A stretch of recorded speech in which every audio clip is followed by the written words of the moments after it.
IPL 2026 आधा tournament खत्म हो चुका था और फिर आया एक ऐसा वीकेंड जिसने सब कुछ बदल के रख दिया। सिर्फ 2 दिन मतलब 48 घंटे और प्लेऑफ्स की जो पूरी तस्वीर थी ना, वो पूरी की पूरी उलट-पुलट हो गई। तो चलिए आज इसी पर बात करते हैं कि कैसे इस एक वीकेंड ने पॉइंट्स टेबल में एक तरह का भूचाल ला दिया। तो देखिए, कहानी कुछ ऐसी है कि टूर्नामेंट अपने आधे सफर पर पहुंच चुका था। सारी टीमें मतलब एक-एक टीम प्लेऑफ में जगह पक्की करने के लिए जोर आजमाइश कर रही थी। और फिर आता है वो एक शनिवार। क्या दिन था वो! सिर्फ 2 मैच हुए और इन 2 मैचों ने पूरी रेस का सारा समीकरण ही बदल डाला। तो ये रही पॉइंट्स टेबल की ताज़ा तस्वीर। अब देखिए, टॉप पर तो पंजाब किंग्स आराम से बैठे हैं, कोई दिक्कत नहीं। लेकिन असली ड्रामा तो चल रहा है बीच में। जरा सनराइजर्स हैदराबाद पर नजर डालिए, क्या जबरदस्त छलांग लगाई है, सीधा टॉप 4 में एंट्री। और दूसरी तरफ चेन्नई सुपर किंग्स, देखिए कहां फिसलकर 7वें नंबर पर पहुंच गए हैं। ये उनके लिए सच में खतरे की घंटी है। तो सवाल यही उठता है कि भाई आखिर हुआ क्या ऐसा? वो कौन से 2 मैच थे? वो कौन से ऐसे पल थे जिन्होंने रातों रात कुछ टीमों को हीरो बना दिया और कुछ को इतनी बड़ी मुश्किल में डाल दिया? चलिए पता लगाते हैं। तो सबसे पहले आइए जरा इस पर गौर करते हैं कि इन नतीजों ने लीग की स्टैंडिंग को मतलब पॉइंट्स टेबल को किस तरह से हिलाकर रख दिया है। अब देखिए, प्लेऑफ की जो ये दौड़ है ना, वो एकदम रोमांचक हो गई है। यहाँ बीच में एक तरह का जाम लग गया है। सनराइजर्स हैदराबाद, दिल्ली कैपिटल्स और गुजरात टाइटंस, ये तीनों की तीनों टीमें 6 पॉइंट्स पर आकर अटक गई हैं। मतलब सोचिए, अब यहाँ से एक जीत आपको सीधा ऊपर ले जा सकती है और एक हार बाहर का रास्ता भी दिखा सकती है। मुकाबला कितना कड़ा हो गया है। और सच कहूं तो यही इस पूरे वीकेंड का निचोड़ है। एक तरफ एक जीत जिसने सनराइजर्स को सीधा टॉप 4 का टिकट दे दिया, और दूसरी तरफ एक हार जिसने चेन्नई सुपर किंग्स को और ज्यादा मुश्किल में डाल दिया। मतलब एक ही दिन और 2 बड़ी बड़ी टीमों की किस्मत पूरी तरह से पलट गई। तो चलिए अब सीधा चलते हैं उन 2 जबरदस्त मैचों की कहानी पर जिन्होंने ये सारा का सारा ड्रामा खड़ा किया है। उस शनिवार को ना हमें 2 बिल्कुल अलग अलग तरह के थ्रिलर्स देखने को मिले।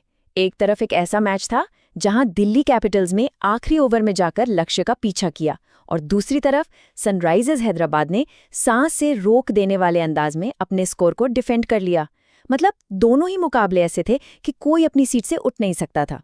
तो पहले मैच की बात करते हैं। आरसीबी बनाम डीसी, रॉयल चैलेंजर्स बैंगलोर ने फिल सॉल्ट के 63 रनों की मदद से बोर्ड पर 175 रन लगाए। जवाब में दिल्ली कैपिटल्स की तरफ से ट्रिस्टन स्टब्स ने कमाल कर दिया। उनके शानदार नॉट आउट 60 रनों की बदौलत दिल्ली ने ये मैच 6 विकेट से अपने नाम कर लिया। लेकिन इस मैच के असली हीरो, जैसा कि कहते हैं, वो थे डेविड मिलर। उन्होंने न सिर्फ अपनी पिछली कुछ गलतियों को सुधारा, बल्कि एक ऐसी यादगार हीरो वाली पारी खेली जिसने आरसीबी के घर पर उनके जीत के सिलसिले को भी तोड़कर रख दिया।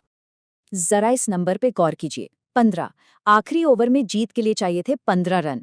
सोचिए कितना प्रेशर होगा। किसी भी टीम के लिए ये बहुत ज्यादा दबाव वाला पल होता है। लेकिन मिलर ने 2 छक्के लगाकर मैच का पासा ही पलट दिया। इसे कहते हैं प्रेशर में खेली गई एक लाजवाब मैच जिताऊ पारी। चलिए अब दिन के दूसरे मैच पर आते हैं। एसआरएच बनाम सीएसके। सनराइजर्स हैदराबाद ने पहले बैटिंग करते हुए अभिषेक शर्मा की एक तूफानी पारी की बदौलत 194 रनों का बड़ा स्कोर खड़ा किया। चेन्नई ने यहाँ कोशिश तो बहुत की, पूरा जोर लगाया, लेकिन आखिर में 10 रन से पीछे रह गए। और यहाँ पे जो सबसे जरूरी बात है वो है अभिषेक शर्मा का ये स्ट्राइक रेट 268.18। अरे भाई सोचिए जरा, 22 गेंदों में 59 रन। उनकी इस पारी ने हैदराबाद को वो विस्फोटक शुरुआत दी जिसकी उन्हें सख्त जरूरत थी, और आखिर में देखें तो यही तेज शुरुआत ही जीत और हार का फासला बन गई। तो अगर अभिषेक शर्मा बल्ले से हीरो थे, तो गेंद से हीरो बनकर उभरे ईशान मलिंगा। उनका वो एक स्पेल जिसमें उन्होंने 3 बड़े और जरूरी विकेट लिए, उसने तो सीएसके के चेज की कमर ही तोड़ दी। उसके बाद चेन्नई कभी भी मैच में पूरी तरह से वापसी कर ही नहीं पाई। तो ये तो हुई टीमों की लड़ाई की बात। लेकिन इस लड़ाई के बीच कुछ खिलाड़ी ऐसे भी हैं जो व्यक्तिगत तौर पर भी कमाल का प्रदर्शन कर रहे हैं। तो चलिए एक नजर डालते हैं कि ऑरेंज और पर्पल कैप की रेस में कौन कौन आगे चल रहा है। ऑरेंज कैप यानी सबसे ज्यादा रन बनाने वाले बल्लेबाज की दौड़ में इस वक्त सबसे आगे हैं सनराइजर्स के हेनरिक क्लासन 283 रनों के साथ। उनकी जो जबरदस्त फॉर्म है ना, वो एसआरएच की सफलता का एक बहुत बड़ा कारण रही है। हालांकि बाकी बल्लेबाज भी ज्यादा पीछे नहीं है, टक्कर कड़ी है। और अब बात पर्पल कैप की।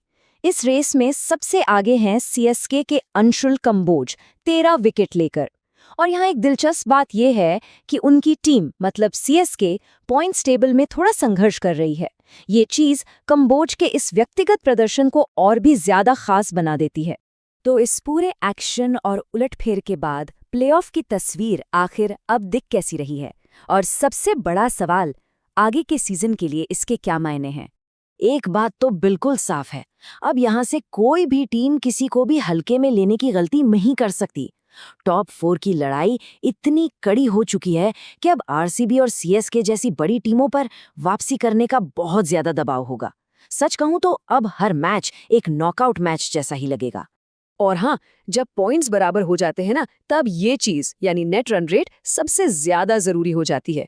आसान भाषा में समझे तो ये बस ये बताता है कि कोई टीम कितनी बड़ी जीत हासिल कर रही है या फिर कितनी कम हार का सामना कर रही है।